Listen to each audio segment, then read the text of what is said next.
Language these days, of course, has been heavily influenced by social media. So we all got used to Brexit, and I think you all know that Brexit means the decision of the United Kingdom public, a majority thereof, that we should leave the European Union. IndyRef 2, however, may not be quite so familiar to you, because I suspect the discourse of Scottish politics doesn't regularly reach quite as far as East Anglia. So IndyRef 2 refers to the possibility that Scotland might hold another referendum on whether or not it should become an independent country and therefore leave the United Kingdom. And basically what I want to talk about is what are the prospects that the Brexit decision will lead to a decision to hold IndyRef 2, and if so, what might happen as a result. Now, I'm anticipating that for this audience at least I need to give a little quick historical lesson so that you realise fairly rapidly why the UK-wide vote to leave the European Union has such potential implications for the independence debate north of the border. Well, the first thing you need to realise is that since the late 1980s or so, the SNP's vision of independence has been a vision of independence in Europe. Before that, the SNP was, if anything, an anti-EU party, and in the 1975 referendum, the SNP actually campaigned for the UK to leave the common market. But for the last 25 years or so, the SNP's vision of independence has been of independence in Europe. And the kind of language that's been used, for example, is that by becoming an independent country, Scotland could claim its own place at the top table of the European institutions, viz. Above all, the European Council. So, therefore, you need to understand that the debate about sovereignty in Scotland is framed very, very differently from the debate in England. In England, the sovereignty debate was, why does Brussels boss us around? This is not fair, this is not legitimate. In Scotland, in contrast, being part of the European Union has come to be regarded by the nationalist movement as one of the ways by which the nationalist aspirations that they have can actually be facilitated and implemented. So being in Europe is a way of enhancing Scotland's sovereignty, not as a restraint on it. Still, what you then need to realise is that the Unionists, i.e. those who were campaigning for Scotland to remain inside the United Kingdom, in what I've called IndyRef 1, that's the September 2014 referendum, that one of their key arguments, it was an enormous debate during the referendum campaign, which was that the only way to ensure that Scotland remained inside the European Union, which is what the SNP claimed it wanted to do, was by voting no, because if Scotland voted yes, it would have to apply for membership of the European Union afresh as a new country. That obviously is pretty important given what's happened in the last 2 years. Now, in the event, Scotland voted no to independence by around 55% to 45%, so it kind of accepted the Unionist cause. Meanwhile, in the general election of 2015 and the Scottish Parliament election of 2016, the SNP said it would only consider holding a second independence referendum if there was, quote, a significant and material change in circumstances. You might think, however, given what was said in the campaign, that given that a decision of the UK to leave the European Union might be regarded as a significant and material change in circumstance as compared with the position in September 2014. And certainly, as we all know, Scotland voted very differently from the rest of the United Kingdom, which of course is not just simply a question about, hang on, the Unionists were telling us the opposite 2 years previously. But also, if you wanted to come up with a way of most dramatically and obviously giving credence to the nationalist belief that by remaining part of the United Kingdom, Scotland is perpetually at risk of seeing its democratic wishes, the wish of a majority of people in Scotland to determine their future, that is always at risk because its votes can be overturned by the outcome in England. No better illustration. So, apart therefore, as it were, from appearing a question of broken promises, here is a clear illustration of the core, central, existentialist, nationalist argument. So you might therefore also anticipate that this might do something for support for independence. So that's the first bit of backdrop you need to understand. The second bit of backdrop you need to understand, which may not be obvious from simply knowing that the result was 55% to 45%, is that the yes side won the independence the IndyRef 1 campaign. At the beginning of the referendum, support for independence, depending on how you measure it, was somewhere in the 30%. It ended up at 45. Here's one illustration. This is from Scottish Social Attitudes. It's not using the independence referendum question, and the level of support for independence are lower. But what you need to note, if you can see it, far right-hand side, you're looking at the last 2 or 3 years before 2015, which is the first post-independence reading, and support for, in 2012, when the referendum is kind of being called, 23% on this measure. By the end, 39%.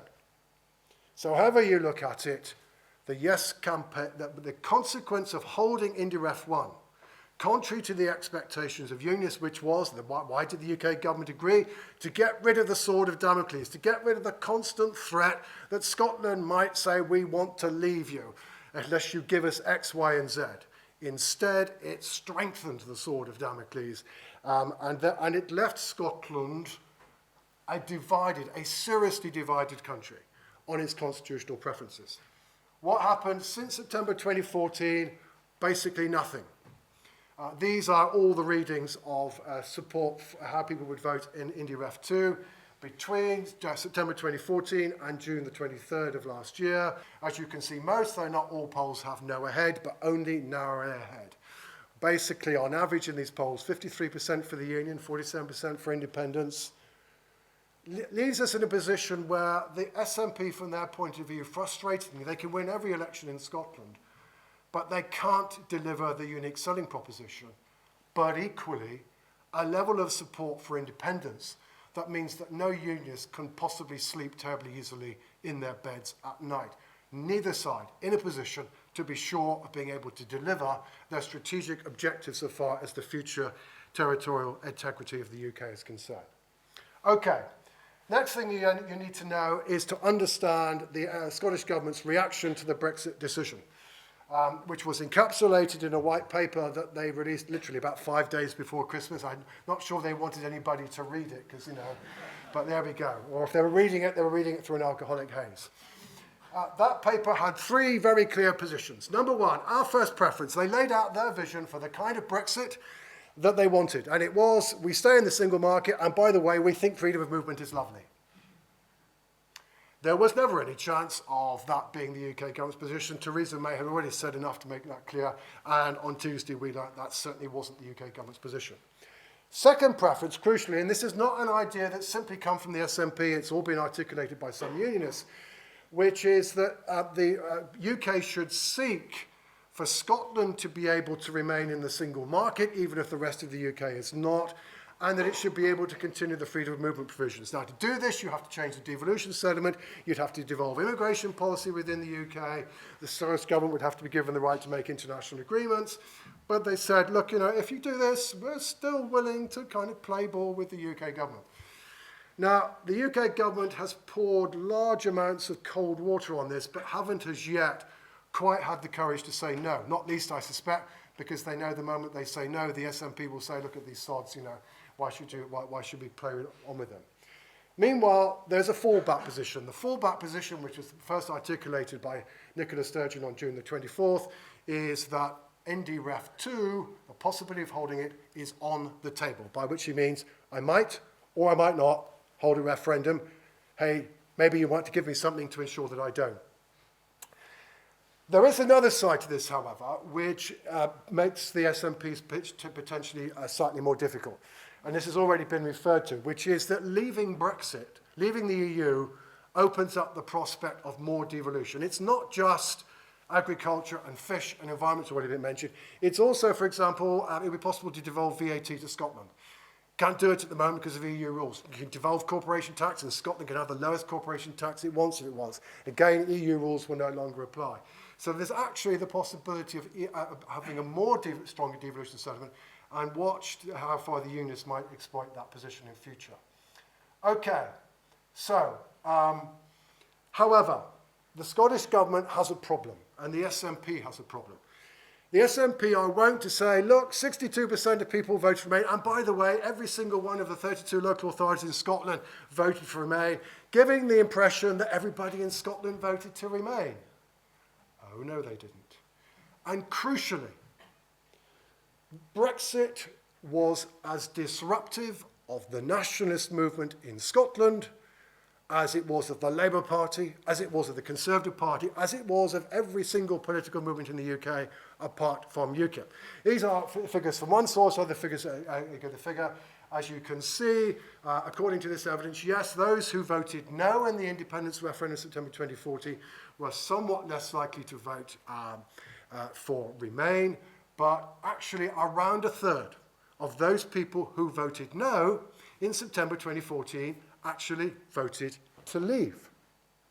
So while on the one hand, there may be some people out there who are going, oh, well, look, if the choice is between the UK outside the EU and Scotland in, actually I'm sufficiently committed to the EU that I'll go for an independent Scotland. There may also be people out there who go, well, actually, if the UK's got the darn good sense to leave the European Union, then actually I might stick with the UK after all. The first group is undoubtedly relatively limited. This is one survey that asked no voters, which matters more to you, being in the UK or being inside the European Union? UK wins hands down. So there are not that many people who are going to be immediately so affronted by the decision of the UK to leave that they're necessarily going to change their minds. And what have we actually seen since? Well, actually, the opinion polls since the June the 23rd, very initially, 2 or 3 polls done immediately after June the 23rd suggested there had been a swing to yes, but since we're back to actually 55%, 45%. There hasn't been the shift in the balance of public opinion that the SNP were anticipating. Why? Well, it's true. As I've suggested, some people have switched from no to yes. I'm showing here some polling data that shows you that before June the 23rd, nearly 90% of people who voted no said they'd vote no again, and that figure has now got down to rather closer to 80%.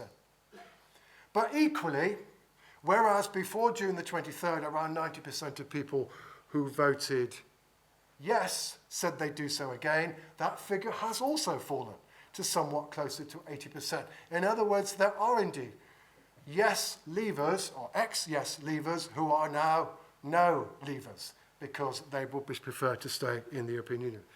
And then one other thing to note, I mean, Michael quite rightly said that immigration isn't such a big an issue in Scotland, but you know what, I'm not quite sure if I were Nicola Sturgeon, I'd want to fight a referendum campaign on the basis, vote for independence so we can have more Poles coming to Scotland. Here's some data on attitudes towards immigration in Scotland. Yes, fewer people in Scotland say that there should be less immigration, but the proportion of people who want lower immigration is still 43%, and therefore there is still a substantial constituency of people in Scotland for whom also the immigration issue is something of concern.